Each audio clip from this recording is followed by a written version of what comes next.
Ground दिया था 1,20,000 का, तो वो मैंने ग्राउंड बनाया अपना पैसा लगा के। तो मजदूरों को भैंसे बेची और गाय बेच के मजदूर मकाए, पैसा मेरा वीडियो ने और इसने सरपंच पंजाब सिंह ने खा लिया। ये माल साहब की एनसी वाले से, एनसी वाले माल साहब, मैंने माल साहब के पास जाके रोया भी, सर मेरा पैसा खा दिया, मैंने भैंस बेच के, गाय बेच के, एक बैल बेच के मजदूरों को मकाया, मेरा वो 1,20,000 रुपया नहीं मिला सर, वो खा लिया। वीडियो साहब ने भी, ग्राम साहब के ने भी, तो सरपंच ने भी खा लिया।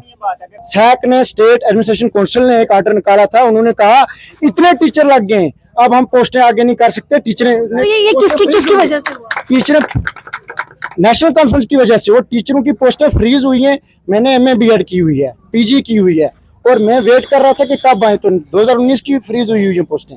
यहाँ पे जो लेडीज है ना सर, या तो उनको मोहर जाना के लिए यहाँ बुतल जाना पड़ता है, एक बाथरूम तक नहीं है यहाँ चिसाना में। कहीं पे हेडलाइट दिखाई दे रही है रात को, एक मिनट भाई, रात को सर हमें पता है क्या, रात को हमें टार्च या मोबाइल लेके मार्केट में निकलना पड़ता है। यहाँ पर मर गए थे, मतलब पहले फर्ज था उनका देखने का, अगर वहाँ मतलब उन्हें मुँह को नहीं देखा, जिंदे को कौन देखना चाहता है? जिंदे को देखेगा। एक आपकी नाराजगी साइड में मातमदारी हो रही है, दूसरी साइड में डोलबीन बज रहे हैं। जो गलत है कि अगर सही है तो आप बताओ सही, अगर गलत है तो सही, सबके लिए गलत है। डोलबीन बजता है, 1.5 बजे दबा हुआ आज मिला है, तो डोलबीन बजता है इधर, क्या हमको जिंदे को कौन देखेगा? मरे को नहीं देखता है। ये एनसी सपोर्टर हैं, बहुत अच्छी बात है। तो हम इनसे जानेंगे कि 15 से 16 साल तक एनसी यहाँ पे हमारे गुलाबगढ़ कॉन्स्टिट्यूंसी में रूल कर रही थी, मतलब वो एमएलए थे, यहाँ पे मिनिस्टर भी रहे थे कैबिनेट में। तो इनसे जानेंगे उन्होंने कौन कौन सी डेवलपमेंट की। तो सर एनसी जब यहाँ पे रही 15 से 16 साल, कैबिनेट मिनिस्टर रहे, एमएलए रहे मलिक साहब, तो उन्होंने क्या क्या काम किए यहाँ? एनसी ने तो उस वक्त का कोई काम नहीं किया, नहीं किया है उस। लेकिन 40% टीचर ऐसे भी हैं कि जो अपने रिश्तेदारों ने बैकडोर एंट्रीज हुई है उनकी। ये कब, कौन सी सरकार के टाइम में? नेशनल कॉन्फ्रेंस की सरकार में है। आयुष्मान कार्ड है आपका? नहीं, आपने आयुष्मान कार्ड क्यों नहीं बनाया? श्रम कार्ड हॉस्पिटल हाँ, श्रम कार्ड तो है इनका, आयुष्मान कार्ड है। वो किसके स्कीम के अंदर आपको मिला है? वो तो मोदी की से मिला। पहले इंश्योरेंस एक अमीरों की बात हुआ करती थी, हम लोगों को इंश्योरेंस पता भी नहीं था कि ये हेल्थ इंश्योरेंस क्या होता है, हम गरीबों का हेल्थ इंश्योरेंस नहीं होता था। पर अब आयुष्मान जो स्कीम आई है उसके तहत 5 लाख जो है वो आम जनता को दिया जाता है, जिसके तहत आप किसी भी बड़े हॉस्पिटल में जाके, डिस्ट्रिक्ट हॉस्पिटल में जाके अपना इलाज करवा सकते हैं। तो आपका आयुष्मान कार्ड सर मेरे पास सब बना है, उसी बात नहीं है कि नहीं बने, मेरे पास सब कार्ड बने। जब हमारे मेरे पास सब कार्ड मौजूद हैं, ये देखिए मेरे पास सब कार्ड मौजूद पड़े हैं, बल्कि अभी तक हमें जब कोई चीज मिली नहीं है तो हम क्या कर सकते हैं सर, बताइए। जेब में फोटो सर आपने मोदी जी का रखे है ना, तो सर ये आयुष्मान स्कीम तो सेंटर की है। तो एनसी जब हमारी स्टेट में थी है ना, उसका दबदबा था यहाँ पे, तो तब उन्होंने क्या क्या काम किए, मैं आपसे ही जानना चाहती हूँ। हमें एनसी सपोर्टर यहाँ बहुत कम मिल रहे हैं जो खुल के बात करें। हम किसी का क्या बता सकते हैं। हाँ, हमें एक मिला है, मोदी की तरफ से एक चीज मिली है कि हमें वो जमीन का 2,000 रुपया जो है वो मिल रहा है। इनकी डेथ हो गई है अभी 1 महीना में, जिनको बच्चे होने से मतलब कोई अस्पताल, कोई डॉक्टर नहीं मिला, रास्ते में जाते जाते रास्ते मार के वो लड़कियां, कोई डॉक्टर है ही नहीं, किसको रोएंगे, किससे पीटेंगे, किसके पास जाएंगे? बाहर पढ़ा रहे हैं सर, गरीबों की तरफ को देखने। अब जो एमएलए बन रहा है ना, वो सिर्फ अपने बच्चों के लिए बन रहा है, वो ना मेरे लिए बन रहा है ना दूसरे के लिए, तो सीधे वो अपने बच्चों के लिए, उन्हें अपने मकान और कोठी बनानी है और बच्चों को लेकर बाहर पढ़ाना है। चाचा जी, वो नहीं गरीबों को तरफ देखेंगे। चाचा जी इस बात को बेखूबी समझते हैं कि जो अब एमएलए अभी तक रहे हैं, जो फिर से लड़ने के लिए आ गए, वो अपने बच्चों के लिए एमएलए बन रहे हैं, वो आम जनता के लिए नहीं बन रहे हैं। 2014 के बाद यहाँ पर मतलब के सरपंचों को जो मिलता है स्वच्छ भारत मिशन के तहत जो टॉयलेट बनता है, क्या आप लोग उस समय बोल नहीं सकते थे कि यहाँ स्वच्छ भारत मिशन के तहत टॉयलेट बनना चाहिए? आप तब कहाँ सोए थे कि वो स्वच्छ भारत मिशन का टॉयलेट यहाँ क्यों नहीं बना? आप लोग, टाइम था कांग्रेस का टाइम था, सेंटर में कांग्रेस थी और यहाँ पे एनसी थी, और उन्होंने क्या किया कि 12th पास, 8th पास, घास काटने वाले, ढोल बजाने वाले टीचर लगाए। उन्होंने आने वाली हमारी नस्लों को बर्बाद करके रख दिया कि ताकि ये एजुकेटेड ना हो और ये आगे ना आ पाए, इसलिए हम बर्बाद हो चुके हैं। जब एनसी थी तो मतलब जब एनसी थी तो यहाँ पर अनपढ़ जो टीचर है उनको अभी साइन करने भी नहीं आता, वो टीचर लगे हुए हैं जब एनसी थी यहाँ पर। अब तो हम तो अनएम्प्लॉयड हैं,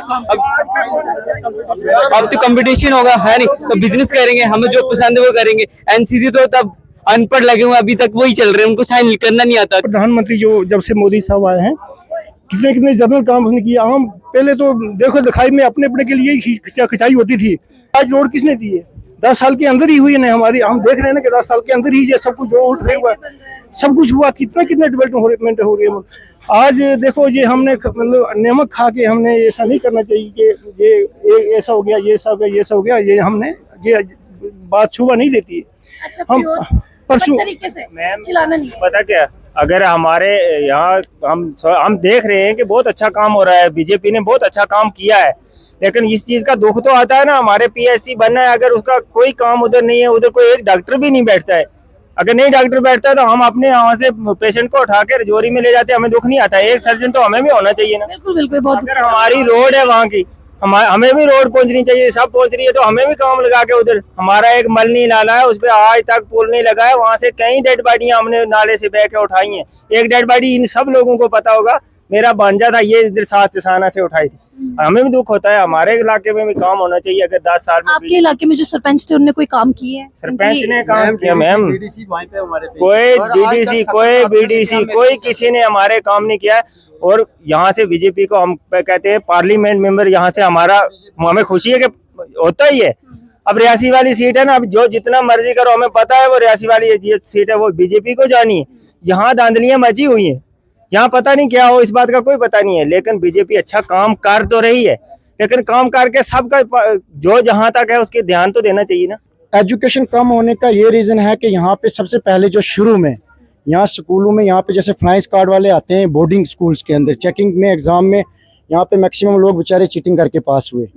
तो एजुकेशन कहाँ से पढ़ना? आज भी यहाँ चीटिंग होती है या बंद हो आज नहीं होती है, अब बंद होगी है, लेकिन अब पढ़ना कौन चाहता है? नौकरियां नहीं, अनएम्प्लॉयमेंट बहुत ज्यादा है, रूज पे हमारी जो तो क्या एजुकेशन सिर्फ सरकारी नौकरियों के लिए की जाती है? एजुकेशन ऑलराउंड डेवलपमेंट के लिए की जाती है, लेकिन यहाँ का बेसिक जो इंफ्रास्ट्रक्चर है, स्कूल जो है प्रेफरेंस पे जी फलाना रिश्तेदार है उसके लिए स्कूल क्रिएट कर दिया, टीचर लगा दिया, स्कूल की बिल्डिंग ही नहीं है। ठीक है, अगर टीचर हैं तो मैं नहीं कहूँगा कि सारे टीचर जो है उनको कुछ आता नहीं है। 60% टीचर पढ़े लिखे काबिल भी हैं, लेकिन 40% टीचर ऐसे भी हैं कि जो अपने रिश्तेदारों ने बैकडोर एंट्रीज हुई है उनकी। ये कब, कौन सी सरकार के टाइम में? नेशनल कॉन्फ्रेंस की सरकार में है। 2019 का ऑर्डर आया था, मैंने जम्मू यूनिवर्सिटी में प्रोटेस्ट किया था। सैक ने, स्टेट एडमिनिस्ट्रेशन काउंसिल ने एक ऑर्डर निकाला था, उन्होंने कहा इतने टीचर लग गए, अब हम पोस्टें आगे नहीं कर सकते। टीचरें तो ये किसकी वजह से हुआ? टीचरें नेशनल कॉन्फ्रेंस की वजह से, वो टीचरों की पोस्टें फ्रीज हुई हैं। मैंने एमए बीएड की हुई है, पीजी की हुई है, और मैं वेट कर रहा था कि कब आए, तो 2019 की फ्रीज हुई है पोस्टें। मतलब जो उन्होंने तब किया उसका रिजल्ट आज जनता को भुगतना पड़ रहा है। जनता को भुगतना पड़ रहा है। और मैं जनता से यही कहूंगा, मैं देखो अगर अपना ओपिनियन रखूं, जनता को वो लीडर चुनना चाहिए जो हर बंदे को लेके चले, कास्टिज्म ना करे, हर रिलीजन को लेके चले। हमारे यहाँ पे जो इससे पहले जो सीधी बात कहूंगा, कश्मीरी वर्सेस गुजर हुआ है। बाकी जो मेरे बीजेपी के भाई हैं, हिंदू भाई हैं, मेरे दोस्त भी हैं, हमारे बड़े अच्छे रिलेशन भी हैं। बीजेपी में तो मुस्लिम भी हैं बहुत। हाँ, बीजेपी में जो मतलब यहाँ पे जो लोग हैं, मैं आपको इतना बताऊं, 2014 में 4 नंबर पे बीजेपी थी। बीजेपी का यहाँ कोई कैंडिडेट सरपंच नहीं है, बीडीसी नहीं है, डीडीसी नहीं है, मेंबर नहीं है। अगर लीडर की क्वालिटीज को देख के वोट देना, अगर बीजेपी का कोई अच्छा आता है तो हम देंगे भाई। में पॉलिटिक्स में ये चीज़ें नहीं होनी चाहिए, चाहे किसी भी मतलब जो कल हुआ वो अफसोसनाक है। ये तो बिल्कुल भी नहीं होना चाहिए, चाहे हिंदू हो, मुस्लिम हो, सिख हो, ईसाई हो, सबको मरना है और एक न एक दिन दुनिया छोड़ के चले जाना है। ये चीज़ तो बिल्कुल भी नहीं होनी चाहिए। उन्होंने फिर अगर वो आए भी थे, क्योंकि वो बाहर के थे, वहाँ दरमाड़ी से आए हुए थे, उन्हें अगर पता मालूम नहीं था तो एक मिनट भाई साहब, एक मिनट भाईजान, मैं जवाब दे रहा हूँ। हमारे यहाँ अंकल जी प्रेम सिंह हैं, जिनकी अभी बात भी चली, मैं सरपंच है, मैं उनकी बहुत इज्जत करता हूँ, बहुत एहतराम करता हूँ। हमारे यहाँ के जाने पहचाने, उन्हें सब पता था, सब मालूम था उन्हें। वो भी उन्हें बता सकते थे कि ऐसे ऐसे ये मसला हुआ है, हम ये फंक्शन नहीं करेंगे या रोकेंगे कुछ समय के लिए। और वो रोक के यहाँ से 10 मिनट के लिए, कोई लंबा सफ़र नहीं है, 5 मिनट का सफ़र है यहाँ से आगे। 5 मिनट इधर से लगते, 5 मिनट उधर से लगते, वापस आ सकते थे। उन्होंने ऐसा नहीं किया, उसके वो एक शर्मनाक हादसा है उनके लिए, और उनको जनता खुद ही जवाब देगी इसका। मैं जसाना की जनता बहुत नाराज है। प्रेम सिंह जी से और उनके जो जिन्हें वो सपोर्ट कर रहे हैं इंडिपेंडेंट कैंडिडेट आजाद जी को। तो जनता का ये कहना है कि आप एक तरफ जश्न मनाइए, पर अगर आप एक दिन रुक जाते तो शायद जनता उनकी तरफ होती है, और जनता बहुत नाराज़ है। उन्होंने इनके सेंटिमेंट्स को हर्ट किया। यहाँ पे एक नौजवान लड़की की भी कुछ टाइम पहले डेथ हुई, अभी हफ्ता पहले ही डेथ हुई सांप काटने से, और दूसरी तरफ लैंडस्लाइडिंग से दफन थे कुछ लोग उसके अंदर, 2 डेड बॉडीज अभी रिकवर हो चुकी हैं, और दूसरी तरफ ये ढोल बाजे बजा रहे थे। तो आप में से कोई और कुछ कहना चाहता है? ये बात अच्छी नहीं है। अगर ये किया है तो ये मातम था हमारे पूरे चिसाना में नहीं, बल्कि हमारी पूरी तहसील मोहर में, तहसील चिसाना में ये मातम था कि इतना बड़ा हादसा हुआ इधर हमारे पास में। वहाँ से हम पैदल आए, मैं अभी जोरी से आया हूँ, तो बहुत दुख की बात है। अगर ऐसा किया है वो कोई नेता है, चाहे कोई पहले भी था, चाहे आज भी है, तो उसको नादान ही समझता हूँ मैं, क्योंकि ऐसा नहीं करना चाहिए। पहले वो मातम मनाना चाहिए हमें। मेरा ये दोस्त था डॉक्टर विक्की, उनकी एहलिया यहाँ से सामने काट दी। मैं तो ये सोचता हूँ ना, वो एक बहुत अच्छा आदमी और अच्छे खानदान से था। अगर उसकी एहलिया इतनी नौजवान यहाँ से चली गई, तो वो एक इतना बड़ा नेता आके यहाँ, तो कम से कम 10,000 वोट है उन लोगों का ही सब। अगर उसको वो एहसास होता तो वो उनके घर जाता, डॉक्टर विक्की सर के। तो यहाँ पे चिसाना के लोग, गुलाबगढ़ के लोग बहुत यूनिटी से रहते हैं, हिंदू मुस्लिम यहाँ भाई भाई की तरह रहते हैं। तो ये सब दुख मना रहे हैं, जिनके घरों में मातमदारी हुई उनका दुख मना रहे हैं। पर दूसरी तरफ जो लीडर, सो कॉल्ड लीडर्स हैं हमारे, पहले भी रह चुके हैं, उनके खानदानी लीडर्स हैं, और उन्हें इस बात का जरा भी अंदाजा नहीं था कि लोगों को कितना बुरा लगेगा उनके इस एक्ट